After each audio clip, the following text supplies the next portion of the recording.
Bismillahirrahmanirrahim. Assalamualaikum warahmatullahi wabarakatuh. Alhamdulillahi rabbil alamin wa bihi nasta'in ala umuri dunya waddin. Asyhadu an la ilaha illallah wahdahu la syarika lah wa asyhadu anna Muhammadan abduhu wa rasuluhu la nabiyya wa la rasula ba'da, amma ba'd. Bapak Ibu jemaah sekalian yang dimuliakan Allah Subhanahu wa taala, alhamdulillah segala puji bagi Allah Rabb Tuhan semesta alam yang memberikan kepada kita berbagai macam kenikmatan. Salawat dan salam semoga tercurah kepada Nabi kita Nabi Muhammad SAW. Bapak Ibu sekalian, kita akan melanjutkan pembahasan tentang hisab, al-hisab, yaitu hari di mana perhitungan, hari di mana kita semua diaudit apa yang sudah kita lakukan. Dan kemarin kita sudah jelaskan ada 6 kaidah tentang hisab. Kemarin di antara yang kelima dan yang keenam, cara perhitungan pahala dan dosa. Cara perhitungan pahala dan dosa kita juga sudah tahu bahwa setiap satu kebaikan Allah lipat gandakan 10. Sementara satu dosa cuma 1, tidak dilipat gandakan 10. Sebagaimana Allah katakan dalam Al-Quran surah Al-An'am surat ke-6 ayat 160, Allah katakan a'udzu billahi minasyaitonir rajim, man jaa'a bil hasanati falahu asyru amsalha wa man jaa'a bis sayyi'ati fala yujza illa mithlaha wa hum la yuzlamun. Barang siapa yang berbuat kebaikan, maka kebaikan tersebut Allah lipat gandakan sampai 10 kali lipat amalan, dan barang siapa berbuat kejahatan atau kemaksiatan, dibalas seimbang dengan kejahatannya pula. Jadi kalau ada orang infak 1000, maka itu dinilai 10.000. Kalau ada orang mencuri 1000, berarti 1000 saja, tidak pula 10.000. Tapi kalau kita baca dalam hadis lebih jauh lagi, Nabi mengatakan faman hamma bil hasanati fa'amilaha kataba Allah indah asyra hasanat ila 700 wa man hamma bil hasanati falam ya'malha kataba Allah indah hasanah wahidah atau hasanah kamilah. Terkait kebaikan, kata Nabi, siapa yang ingin melakukan kebaikan lalu dilakukan, maka Allah lipat gandakan 10 sampai 700. Kalau di ayat sampai 10, kalau di hadis 10 sampai 700. Kalau kebaikan diingatkan lalu dilakukan. Kalau tidak dilakukan bagaimana? Dia ingin berniat infak 1000 tapi ternyata nggak jadi. Berarti pahalanya 1. Kalau jadi 10 sampai 700. Kalau tidak jadi 1 kebaikan. Niat saja sudah dapat pahala 1. Bapak Ibu coba misalnya berniat ingin umroh, tidak jadi umroh, nggak sempat sampai mati. Pahala umroh sudah dapat 1. Niat kebaikan saja sudah berpahala. Terbalik dengan keburukan, kata Nabi, faman hamma bi sayyi'ati fa'amila kataballahu indah sayyi'ah wahidah, faman hamma bi sayyi'ati falam ya'malha kataballahu indah hasanah wahidah. Kata Nabi, siapa yang ingin berbuat buruk lalu dilakukannya, ingin bermaksiat lalu dilakukannya, maka 1 dosa. Tidak dilipat gandakan 10 sampai 700 sebagaimana kebaikan. Lalu kalau ada orang ingin berbuat buruk tidak jadi karena dia sadar ini nggak boleh, maka justru dapat pahala 1. Jadi kalau ada nanti di hari kiamat pas dihisab masuk neraka juga, berarti ini terlampau parah ini. Orang ini terlampau parah. Bayangkan jamaah, 1 kebaikan 10 sampai 700. Keburukan 1 ya juga. Itu ternyata membuat dia masuk neraka juga. Nauzubillah. Berarti kan kalau dihitung begini. Kalau ada orang dia berinfak 1000, 10.000 sampai 700.000 pahalanya. Anggap aja 10.000 lah, 10.000. Lalu kalau ada orang mencuri 1000, berarti kan memang 1000 aja. Kalau 10 kali 10.000 baru imbang ya. Masya Allah, luas sekali rahmat Allah Subhanahu wa taala. Itu cara penghitungan. Kemudian yang keenam kemarin, sebagian orang ada dosa diganti dengan kebaikan-kebaikannya. Jemaah, lalu pertanyaannya apakah orang-orang kafir juga akan dihisab? Ulama sepakat orang-orang kafir tidak memiliki kebaikan. Orang kafir tidak memiliki pahala di sisi Allah. Sepakat. Cuman yang ulama berbeda pendapat adalah apakah mereka dihisab atau tidak. Yang pertama mengatakan tidak dihisab. Apa yang mau dihisab? Dia semua yang keburukan semua, nggak ada kebaikan yang ditulis. Yang pendapat kedua dihisab, tetap diaudit dia. Pendapat yang terkuat dari 2 pendapat adalah tetap dihisab. Ini pendapat terkuat. Apa di antara hikmah kenapa orang-orang kafir tetap mereka dihisab? Yang pertama alasannya, kata para ulama, yaitu Allah ingin menegakkan hujjah kepada mereka. Allah ingin menampakkan betapa Allah Maha Adil. Kafir-kafir semua, kalian tidak beriman kan?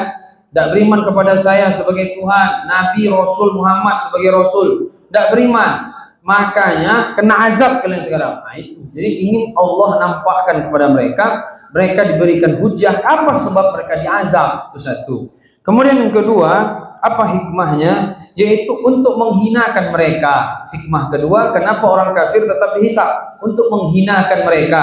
Sebagaimana Allah katakan dalam Al-Quran, walau tara idh wukifu an rabbihim qala alaysa hadha bil haqqi qalu bala wa rabbina qala fadhuqul adzaba bima kuntum takfurun. Walau tara idh wukifu an rabbihim, dan seandainya engkau Muhammad melihat ketika mereka dihadapkan di hadapan Tuhan mereka, qala alaysa hadza bil haqq, maka ketika itu Allah mengatakan, bukankah kebangkitan ini benar? Qalu bala wa rabbina, mereka mengatakan iya wahai Tuhan kami. Nah, baru Tuhan kami kata mereka. Sekarang enggak Tuhan kami dibilang. Besok baru Tuhan kami. Besok enggak diakui lagi. Kalau besok enggak diakui lagi. Kalau mau sekarang, kalau besok enggak lagi. Kan ujungnya mati. Kalau udah mati enggak diakui lagi. Tapi kalau masih hidup begini diakui dia. Jadi jamaah yang dimuliakan Allah, Allah katakan fazukul azab bima kuntum takfurun. Rasakan azab terhadap apa yang kalian kufuri selama ini. Makanya dalam ayat lain Allah katakan ya ma'syarul jinni wal ins alam ya'tikum rusulun minkum yaqussuna 'alaikum ayati wa yunzirunakum liqa'a yaumikum hadza qalu syahidna 'ala anfusina wa gharratuhumul hayatud dunya wa shahidu 'ala anfusihim annahum kanu kafirin. Allah katakan ya ma'syarul jinni wal ins, wahai jin dan manusia, alam ya'tikum rusulun minkum, bukankah sudah datang kepadamu rasul dari kalanganmu sendiri, yaqussuna 'alaikum ayati, mereka menyampaikan ayat-ayatku, wa yunzirunakum liqa'a yaumikum hadza, dan mereka mengingatkan kalian dengan pertemuan hari ini. Qalu syahidna, iya ya Allah, kata mereka. Qalu syahidna 'ala anfusihim, dan mereka mengatakan kami menjadi saksi atas diri kami sendiri. Wa gharrahumul hayatud dunya, kehidupan dunia telah melalaikan menipu mereka. Wa syahidu 'ala anfusihim annahum kanu kafirin. Jadi alasan kedua menghinakan orang kafir. Adapun alasan ketiga, orang kafir ini Bapak Ibu mereka bertingkat-tingkat. Enggak sama semua orang kafir itu. Kalau enggak dihisab enggak tahu nanti tingkatannya nerakanya seberapa. Kalau orang munafik itu paling bawah dia. Innal munafiqina fid darkil asfali minan nar. Orang munafik dia kafir tapi di hadapan kita dia nampak muslim. Nah, ini paling berat. Dia kafir tapi munafik, ya. Depan orang Islam dia nampak muslim, rupanya dia munafik. Tapi kalau yang enggak munafik, kafir aja, yang kafir biasa depan kita itu kafir. Tahu kita kan? Kalau dia datang, hati-hati sih, kan gitu kan? Orang munafik enggak, karena samping kita ada. Nah, ini paling berat nih besok di hari kiamat, yaitu kerak-kerak neraka. Walikulli darajatum mimma amilu wa ma rabbuka bighafilin amma ya'malun. Setiap masing-masing orang ada tingkatan. Orang beriman juga ada tingkatan-tingkatannya. Bapak Ibu satu dengan yang lain bisa jadi surganya berbeda-beda. Besok tingkatan surganya beda-beda. Orang kafir juga demikian.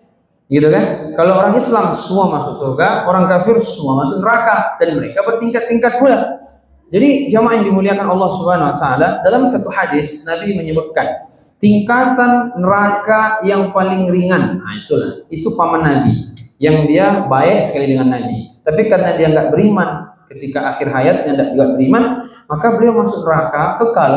Tapi nerakanya paling ringan, paling tinggi gitu, paling tinggi dia. Sebutkan dalam hadis ahwanu ahlin nari azaban Abu Talib. Penduduk neraka yang paling ringan azabnya adalah Abu Talib. Wa huwa munta'il bina'laihi yaghli minhuma dimaghuhu. Kata Nabi sallallahu alaihi wasallam, dia memakai kedua sendal sementara otaknya mendidih karena panasnya sendal yang dari api neraka. Paling ringan dia, paling ringan. Jadi jamaah yang dimuliakan Allah, adapun kafir-kafir yang lain di bawah itu mereka, di bawah itu. Jamaah yang dimuliakan Allah Subhanahu wa taala, orang-orang kafir itu mereka tetap ya. Jadi ada orang kafir, misalnya mereka ini umurnya yang satu 40 tahun, yang satu umurnya 50 tahun. Berarti kan jarak 10 tahun matinya tuh. Tingkat kenakalannya sama di dunia misalnya. Dia baik juga sama orang, dia juga ada maksud apa? Ganggu-ganggu orang sama. Tapi ketika umurnya 40 mati, yang satu 50 mati itu beda. Yang lebih panjang umurnya lebih banyak, lebih dalam nerakanya.